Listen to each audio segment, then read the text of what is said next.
Bye.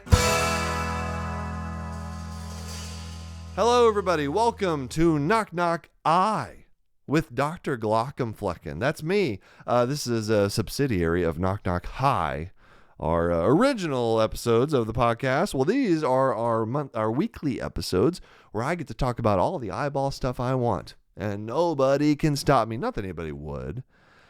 Maybe some people just wouldn't care. I don't know. It's you all care because you're listening, and I have actually been thrilled with how these Knock Knock Eye episodes are going. You guys love the eyeball stuff, and I appreciate that because obviously I love the eyeball stuff, and I'm kind of curious, like, what exactly is it? Like, how do I keep the momentum going? How do I keep you guys interested in eyeball? Or what exactly is it that you're enjoying about eye stuff, ophthalmology stuff? But I think a lot of it is, and I feel this whenever I listen to podcasts of people, and I think it's fun when you hear somebody who's an expert in their field talk about that field, especially if it's like something you're just not that familiar with, but's kind of interesting or kind of weird or kind of strange, like ophthalmology or like eyeballs are to a lot of people. Like, oh, so it's kind of a weird thing. Oh, what's going on with an eye? What's happening inside there? What are those rods and cones? What the glaucoma? That's a funny. Wait, that sounds like your name, Dr. Glockenflecken. Yeah, it does. And so it's like this is natural curiosity that a lot of people have. And then you have somebody like me who's like dedicated his career for some reason to that thing. I guess it's just kind of interesting. I think that way whenever I hear other people who are experts in their field talk about things. So maybe that's probably part of it. And maybe some of you just really do have a fascination with eyeballs, though. And so I am happy to oblige and provide all the knowledge that I can. We are talking today about the cornea. Now, I will be the first person to admit I am not a fan of the cornea. It's fine. It's fine. It was never something that I was like, yes, the cornea, this is great. In fact, when I interview, here's the thing. A lot of med students now who are applying to whatever specialty, they feel like, I feel like there's this collective push to like get med students to like want to do a research career. They want to do a fellowship and then like hardcore research, publish. And I may have talked a little bit about some of this stuff before, but that's I was never that interested in research. I'm definitely on the record here saying like, no, I'm not a research person by any means. Like, other people need to do the research, and I'd be happy to read the research and give you a round of applause for the wonderful research you do, but that's not me.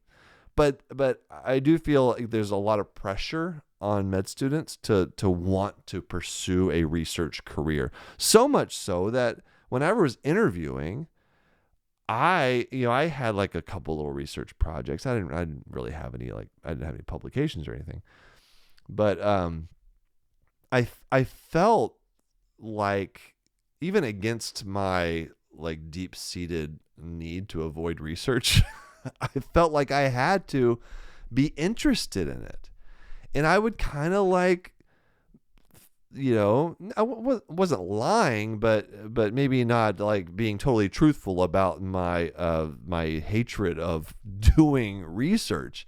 And so I would say things during my interviews in ophthalmology programs, like, yeah, I want to do a fellowship. I kind of thought certain things were interesting. So I'd like, oh, Lasic, that sounds kind of cool. Maybe I'll do a cornea fellowship. So in fact, when I was interviewing, I would actually tell programs that of course I want to do, I'm interested in subspecialties.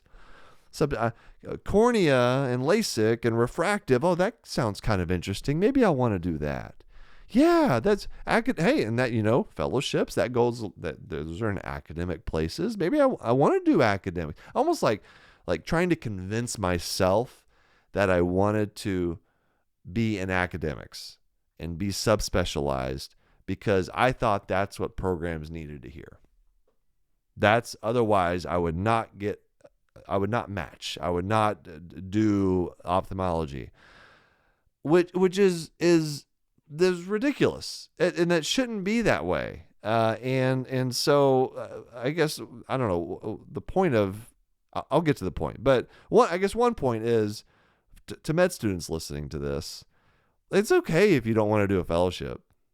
Like, we need general medical doctors, right? Like hospitalists, just, pediatricians, not necessarily like a pediatric subspecialty trained physician, but like a general pediatrician. It goes out in the community and just like, hey, just sees all the kids in the community.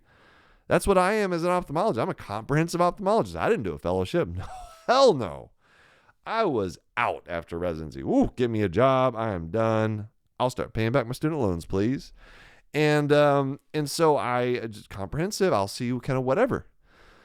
But I think back to that person I was interviewing for residency positions, and I was so different, and was trying to convince myself that I needed to do, that I was happy to do a fellowship, that I loved research, that I wanted that life.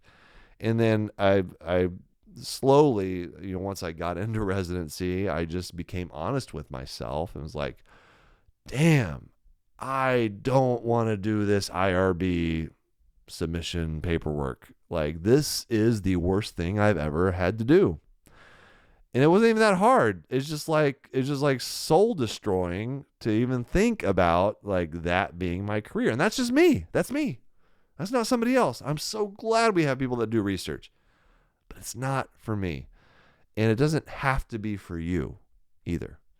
And one little anecdote, just about this, when I was interviewing, I interviewed at a program where the chair, I interviewed with the chair of the program, and he asked me, "Is like, what do you want to do?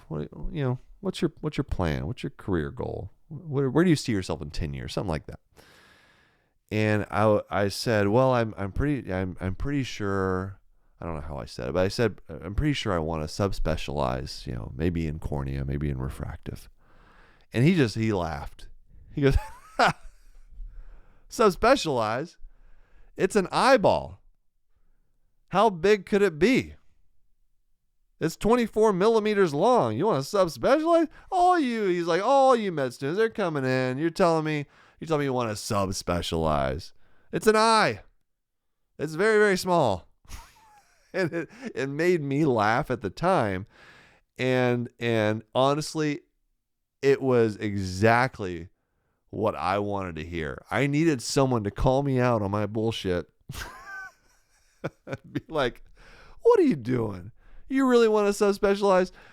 I guess he probably knew that I really, maybe it did not sound like that's really what I wanted, and he could tell, which doesn't surprise me, and called me out on it. And I loved him for that. And I ranked that program very highly and ended up matching at the University of Iowa. That was Keith Carter, the chair of ophthalmology at the University of Iowa, one of my favorite people in the world.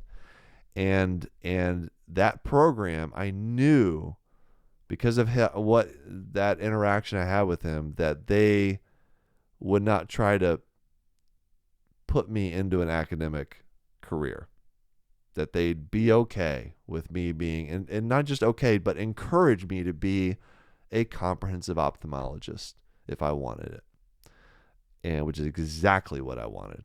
I just want to do cataract surgery. I want to help people. I want to make people see better. You don't need a fellowship for that. If you want to do a fellowship, more power to you. But we need people that also just want to take care of patients, and maybe not so much research. But anyway, all right. So that was yeah, once upon a time, I was maybe all about the corneas and the refractive, but not so much anymore. And part of the reason I would say is that I hated cornea so much is just because it's hard. Part of it's also I just got bored with it, just like I got bored with every subspecialty that I went through in residency. But cornea in particular, it's very, very challenging. When something goes wrong with the cornea, it just turns various shades of white. I find it very challenging. It's a specialty for very smart people. And so more power to people that like the kind of the corneal life. I'm not about the corneal life. But our topic today, which is one that many of you have suggested over the last few weeks, is related to the cornea. So let's take a quick break, then we'll come back with our patient presentation. All right, we are back. Knock, knock, eye. Patient presentation is a 20-year-old male with a history of eczema. Eczema. E-C-Z-E-M-A. Eczema. That's a word that's so strange it belongs in the field of ophthalmology. Presents with blurry vision. All right, so a 20-year-old comes in, for like a blurry vision. So obviously the first thing we're going to do is check vision. We're going to see how well they're reading on the chart. And this person, I'll say he read about 20/50. 20/50. We've talked about what that means. But think of 20/20 as perfect vision. In most states, you have to have at least one eye that sees 20/40 in order to be able to drive with an unrestricted license. So 20/50 is getting into pretty good amount of vision loss, of blurriness. And so what I'll do for really any patient is we try to do a refraction to see if we can get that patient seeing better. So a patient without glasses is coming in, they're seeing 20/50. I'm going to see if I can make them see better with glasses. Because if you can get a patient seeing 20/20 with glasses, then you're done. As far as the vision part goes, like great, perfect. Your eyes are probably very, very healthy, if not completely healthy. So in the refraction, you guys, that's when you go to the eye doctor and they put the thing in front of you and they 1 or 2 or 3 or 4, or if we're getting real, if we're having a great day, we get up to 9 or 10. That's, oh man, whew, what a day. 9 or 10, maybe an 11 or 12. No, that's too much. Anyway, that is using the phoropter. That's that big machine that goes right in front of you and that has the different lenses in it. And that's a machine that tries to figure out your glasses prescription, basically. So anyway, for this patient, this 20-year-old, history of eczema, blurry vision, try to refract the patient, and only refracts to about 20/25. A 20-year-old with perfectly healthy eyes, which this patient, on dilated exam, everything looks great, should see 20/20. Well, one thing that you can commonly see, no, I guess not commonly, but it's something you got to think about with a young person, especially in the kind of early 20s, second, third decade of life, is a problem with the cornea.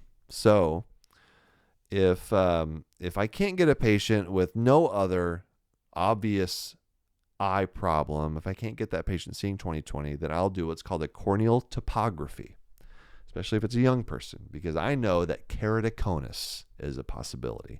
And that is our topic for today, Keratoconus. A lot of you wanted to talk about this because a lot of people do have Keratoconus. It's not, I wouldn't say it's a common disease, but it's one of them more common in the younger age group. And so let's just go over what this disease is. So keratoconus is a disorder of the cornea where you have progressive thinning and steepening of the cornea that results in irregular astigmatism. Oh, I just threw a lot of words at you. Okay, so let's go through this. First, what is astigmatism? All right, I hope you guys like this. If I tell you what, if you end up turning this episode off, please comment exactly where you turned it off. That would be very helpful for me. Anyway, so astigmatism, a lot of people have astigmatism. Astigmatism is pretty normal. And for those of you who have kind of elongated light, like if you were to look at lights at night and they're kind of elongated, or you get like a starburst, that's often a sign that you have some astigmatism. And so describing astigmatism it can get complicated. So I'll try to summarize it as best I can. An eye that has no astigmatism whatsoever has a cornea that is perfectly spherical. Almost like you would take a basketball, cut it in half, and that half of it, you put it right on the eye. That would be a big cornea. But basically, that's what a perfectly spherical cornea would be. It's like a half of a basketball right over your eye. All right. An eye with astigmatism would be more like a football. All right. So a football would be steeper going like one direction. We call it a meridian, like going from north to south. You can think of a football, like American football. I should specify, as if, like, I'm sure all of you recognize that's what I was talking about. But if you go north to south on a football, then it's going to be steeper. And if you go east to west, it's going to be flatter, right? So you have one curvature that's steeper, one curvature that's flatter.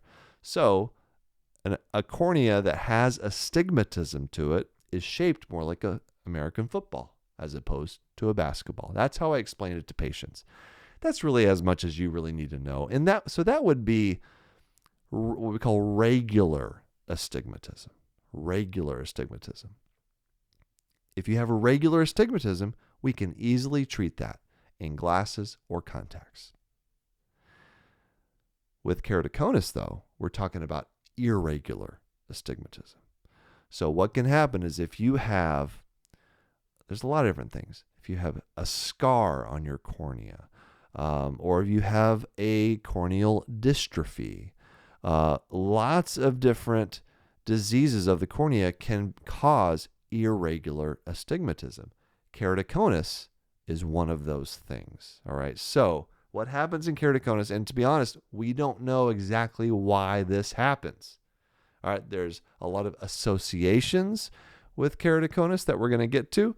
But basically what happens is you get thinning of a certain layer, the corneal stroma. That's the big, thick layer of the cornea. It starts to thin, and it destabilizes the cornea.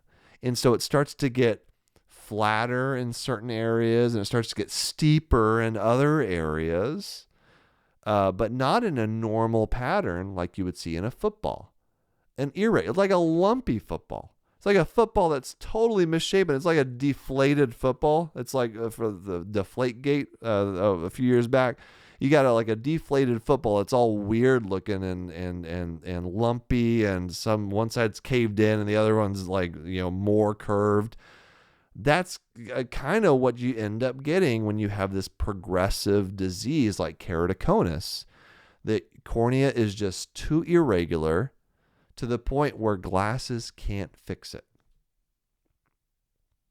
And so that's why this patient, our 20-year-old with eczema and blurry vision, that's why we can't get this patient with glasses seeing 20/20, because the astigmatism is not regular like a football. It's irregular like a lumpy football, like a deflated football, okay? And that's because you have this thinning of the corneal layers that cause the cornea to be totally destabilized. All right. Now, as I said, we don't really know why this happens. We think it does sometimes recur in families, but there's not a strong genetic predisposition to it. But there are certain things that can lead to keratoconus. One of them, probably the most common, is eye rubbing. So we're always telling people not to rub their eyes. And so this patient, our patient today with history of eczema, there you go. I ask him, hey, because what I do is I'll get this imaging study right there in the exam room, this corneal topography. What this does, topography, like a map, it maps out the cornea. It can show me, oh, look, this is a lumpy football cornea, or this is a perfect cornea, spherical cornea, or a normal inflated football cornea. So I can look at this guy's cornea, his topography, and say, oh, look, yeah, clearly it's deflated, it's lumpy. This looks like keratoconus, and there's typical patterns to it that can tell you one disease versus the other. And so I ask him, I'll always ask these people with this appearance to the cornea, do you rub your eyes? And this patient said, oh yeah, my eczema has been really acting up lately. I've been doing a lot of eye rubbing. There you have it. That's the diagnosis. If the topography looks like someone with keratoconus and they're young, and which is typically when keratoconus shows up and it starts to get progressive, then you have your diagnosis. There's lots of different associations with keratoconus. People with sleep apnea, certain connective tissue disorders, Down syndrome, retinitis pigmentosa. We're not going to get into all of those things because, again, I told you guys I would be efficient with these. I'm trying my best. There's a lot to go through with some of these things. So we're not going to get to all that, but I do want to talk about a little bit about eye rubbing, because what eye rubbing does, like we're talking a lot of eye rubbing. Like you guys, I get it. It feels so good. Like, how could something feel so good, but be so bad for you? Isn't that like most things in life that are bad for you, right? Though they're kind of like, they're nice, and that's why it's probably bad for you. So the eye rubbing, it destabilizes the cornea. It can cause damage to the cornea. You can get scarring. You can get that irregular shape from chronic eye rubbing. So we're always telling people, don't try not to rub your eyes. Sometimes just stopping rubbing the eyes can allow the cornea to relax and go back to its normal shape. So that's obviously something you got to avoid doing, which brings me to the don't do that eyeball tip of the week. Or don't do that eyeball tip of the week, everyone. Don't rub your eyes too much. Like, hey, I'll be the first to admit, all right? Like when I get up in the morning, oh God, you get a good little eye rub in, and it's we're only human, okay? Just like real quick, oh man, nice little rub right now. Just gave a little rub. That's okay. That's okay. Like don't you gotta live your life, everyone. We gotta rub your, like, don't get too crazy with it. Like don't get after it, because you'll really cause some damage to your eyes. But you can give yourself a little, live a little. It's okay. It's okay. It's all right. Just everything in moderation, okay? Don't rub your eyes aggressively. One little rub, that's okay.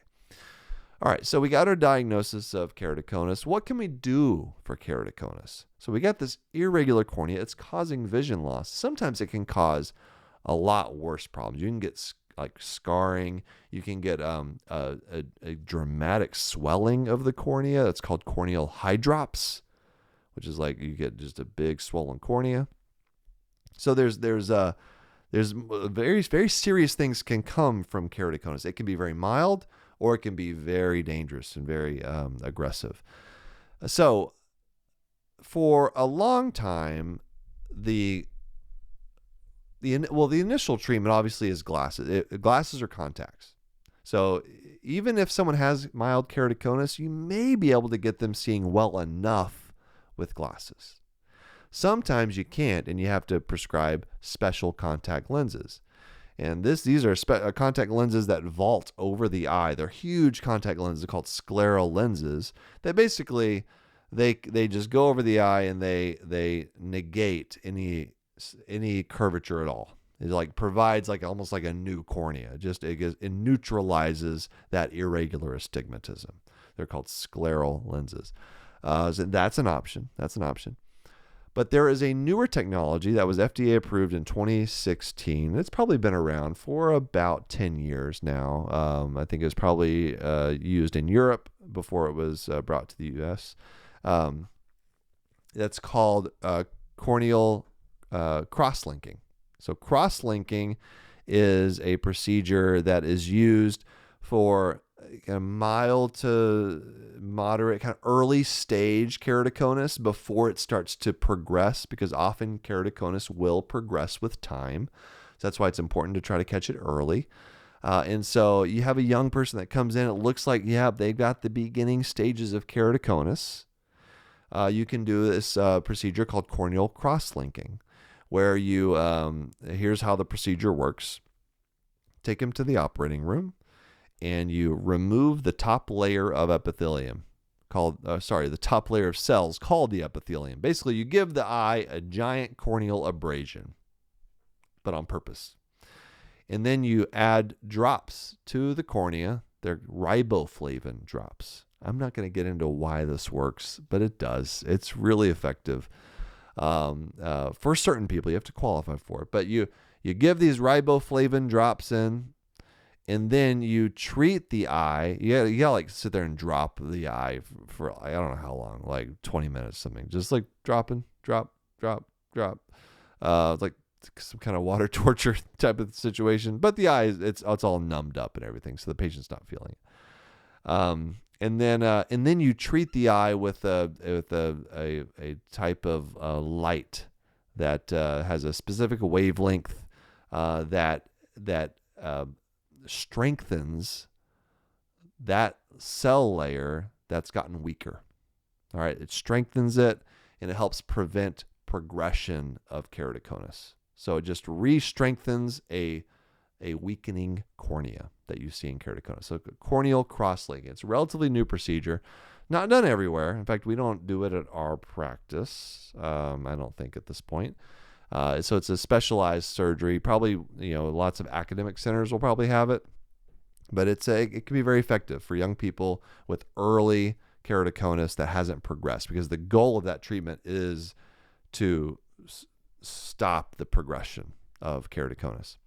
And then if keratoconus progresses, if you've got really severe keratoconus, or you have terrible scarring that's causing vision loss, then the gold standard treatment for that would still be what's called a penetrating keratoplasty, which sounds scary, but it's a corneal transplant, a full thickness corneal transplant. You just remove the cornea, and you take a donor cornea and you put it right there. You suture it on.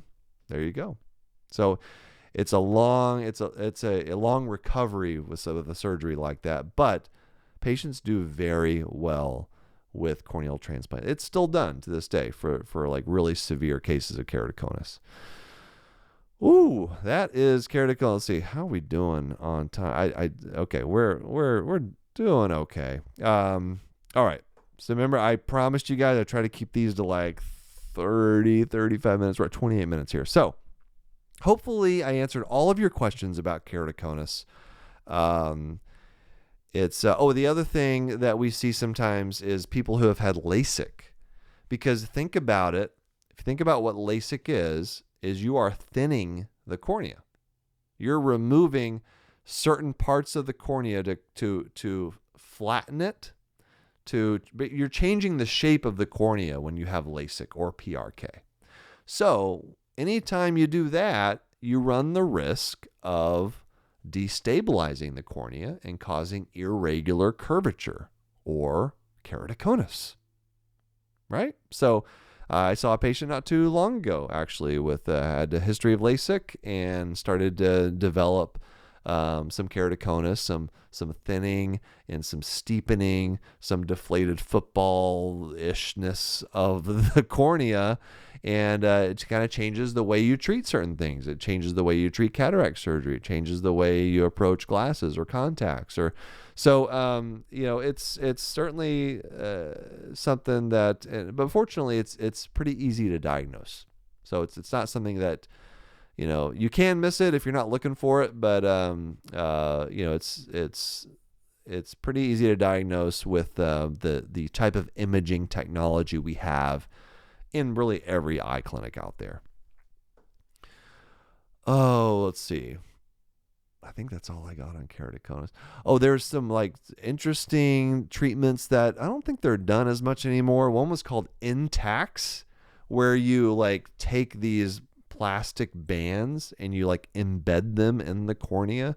There's a lot of very interesting surgeries that have been done over the years with eyeballs that aren't done as much. Not that they're bad, some of them are bad. That one was okay, I think, but it surgery, sometimes you don't really know the effects of what's going to happen 20, 30 years down the line, and so that's kind of the scary thing about newer technologies, but with as far as the corneal crosslinking, great results, and it really does help people. So that is your case, Keratoconus. All right, let's do a couple other little tidbits here. How about your ophthalmology fun fact? Here you go. But you don't know this. Do you know how oxygen reaches the cornea? Because I guess I realized I didn't tell you much about the cornea itself. The cornea is clear. We did mention that. So it's that clear covering on the front of the eye. And the reason it stays clear is because it doesn't have any blood vessels in it. It got to stay. You don't want blood vessels in your cornea, because that brings stuff that can make the cornea more cloudy. You don't want fluid. You don't want swelling in your cornea. You want that cornea perfectly crystal clear. So, but every tissue has to have oxygen. So how do you get oxygen to the cornea? It actually comes from your tears. It diffuses from your tears into your cornea. So your tears are so important for the health of the cornea. You have to have a really nice, what we call tear film, covering the cornea that provides all the nutrients and all that good stuff that the cornea needs. Comes from your tears, and a little bit from like the eyelid vasculature, the vessels in your eyelid when you close your eyes. You're sleeping. When you sleep, you feed your corneas. Yeah, it's like little windshield wipers on your cornea. You just close them, and it's just like you're nice. You're helping out your cornea with your eyelids, and it's great. Eyelids and cornea, it's a symbiotic relationship. They really love each other. I think the eyelids are doing most of the heavy lifting there, but anyway. And then let's see, I got a question from a glaucum flock. So sometimes I'll do a question from a glaucum fleck. That's one of my kids asking the question. Sometimes it'll be a question from a member of the glauc flock. So this is a question from a member of the glauc flock. I guess I'll call it a glaucum flock. Question from a glaucum flock. Ugh. Okay, here we go. What would happen if you got your eye ripped out? That's the question today from Leah. Leia asked a few questions, and I might come back to another one in a later episode. But what would happen if your eye got ripped out? Okay, so a lot of people have questions about, like, can your eye pop out? Like, it pops out. Does it just lay on your cheek? The answer is no, it does not. So it would actually take a lot to like rip your eyeball out, because there's a lot of tissue holding that thing in place. And it's got this long optic nerve that's really tough.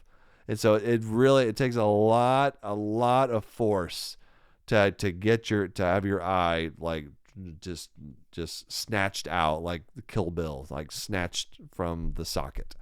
And so what would happen if that did happen? Well, you would be blind in that eye, because it would be gone.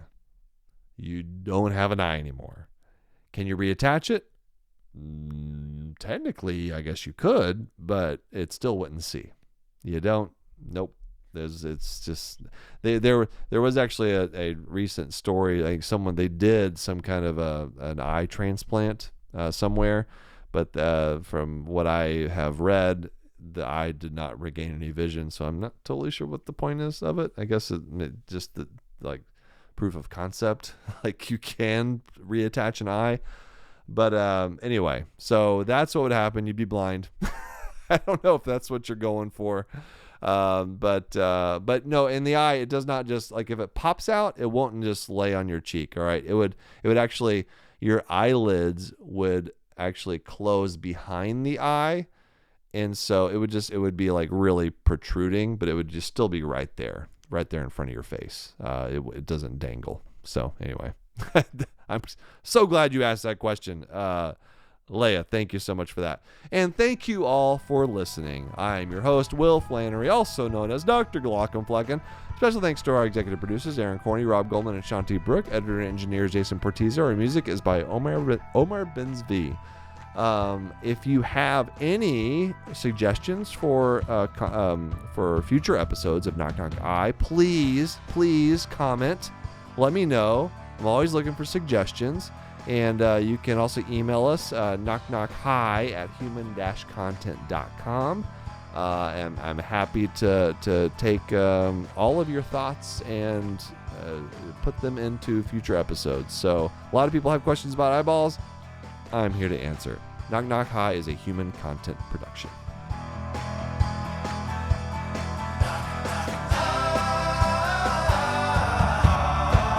Knock knock, goodbye.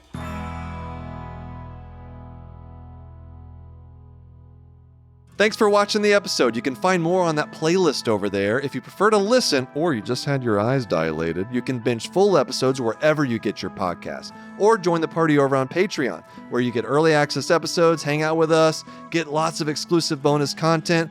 Help you subscribe, leave a comment below. Let us know what you think.